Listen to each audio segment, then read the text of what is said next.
अगर आप फेलियर को अटेंशन नहीं देंगे तो आपको कभी भी सक्सेस नहीं मिलेगी। तो दोस्तों, स्वागत है हमारा चैनल P2 हिंदी कहानियां में। भगवत गीता में श्री कृष्ण ने कहा है कि कर्मों का फल हमें उसी तरह ढूंढ लेता है जिस तरह एक बछड़ा हजारों गायों के बीच अपने को ढूंढ लेता है।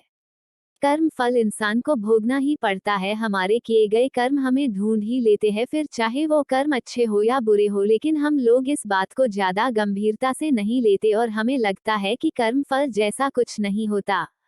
हम अक्सर उन लोगों के बारे में बात करते हैं जो दूसरों के साथ बुरा करते हैं, लेकिन फिर भी कोई उनका कुछ नहीं कर पाता। यही सोचकर हमसे ज्यादातर लोग बुरे काम करने लग जाते हैं। हम सब यह भूल जाते हैं कि कर्मों का हिसाब कभी भी तुरंत नहीं होता। किसी के साथ बुरा करने वाला भले ही आज सुखी हो, लेकिन कभी ना कभी उसे उसके कर्मों का फल भोगना ही पड़ेगा। बहुत समय पहले की बात है। शहर से दूर गांव में एक दुकानदार था जो अपने ही गांव से एक व्यक्ति से रोजाना 1 किलोग्राम मक्खन खरीदा करता था।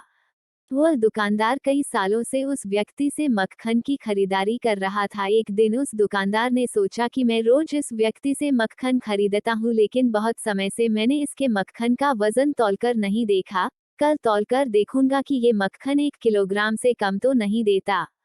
अगले दिन जब वह व्यक्ति मक्खन देकर गया, तब वह दुकानदार ने मक्खन का वजन किया तो देखा मक्खन सिर्फ 900 ग्राम है। उस दुकानदार को काफी गुस्सा आ गया। वह दुकानदार गुस्से में गांव के पंचायत के पास गया और उसने उस व्यक्ति की शिकायत कर दी। गांव की पंचायत बैठी और उस व्यक्ति को बताया गया कि तुम पर इस दुकानदार ने धोखा देने का आरोप लगाया है। तुम इस दुकानदार को देने वाले मक्खन में हेरा फेरी करते हो और हर बार तुम इसे 1 किलोग्राम मक्खन की जगह सिर्फ 900 ग्राम रैम देते हो। क्या तुम्हें अपनी सफाई में कुछ कहना है? वो व्यक्ति बोला, सरपंच जी, मैं तो एक गरीब आदमी हूँ, मेरे पास वजन तौलने के लिए सही माप नहीं है। मैं रोज इस दुकानदार से अपने लिए 1 किलो गेहूं खरीदता हूँ और अगले दिन उसी गेहूं को तराजू के एक तरफ रखकर इस दुकानदार के लिए मक्खन तौलता हूँ। अब आपको जो भी पूछना है इस दुकानदार से पूछिए। पंचायत में बैठे सभी लोगों को पूरी सच्चाई समझ आ गई और उन्होंने उस दुकानदार को गांव से बाहर करवा दिया। यह छोटी सी कहानी हमें यह बात सिखाती है कि जैसे कर्म हम करेंगे उसका रिजल्ट भी हमें वैसा ही मिलेंगे। हमारी चालाकी ही हमारा नुकसान कर देती है। हम जो भी दूसरों को देते हैं या दूसरों के साथ जैसा भी व्यवहार करते हैं वो कभी ना कभी लौटकर हमारे पास ही आता है। किसी के साथ अच्छा करोगे तो आपके साथ भी अच्छा ही होगा। उसी तरह किसी का बुरा सोचोगे और बुरा करोगे तो आपके साथ भी बुरा ही होगा। जिसे दुकानदार को अपने ही चालाकी से नुकसान झेलना पड़ा, उसी तरह हमें भी अपने कर्मों की वजह से कभी ना कभी नुकसान झेलना ही पड़ता है।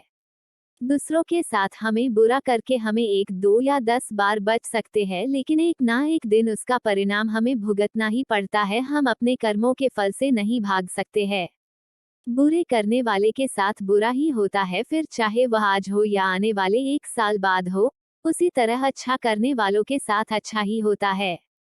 कई बार हमें यह लगता है कि दूसरों के साथ गलत करके हम बच जाएंगे, लेकिन ऊपर वाला हर किसी के कर्मों को देखता है और उनका हिसाब रखता भी है और जरूरत पड़ने पर हिसाब बराबर भी कर देता है।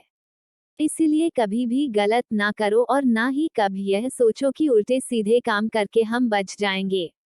जिंदगी को बेहतर तरीके से जियो, ईमानदार बनो।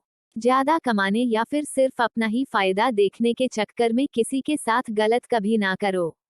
हमेशा याद रखो, जो जैसा करेगा वह वैसे भरेगा। तो दोस्तों, आपको ये कहानी कैसी लगी कमेंट जरूर करें। अगर अच्छी लगी तो चैनल सब्सक्राइब करें और शेयर करना ना भूलें।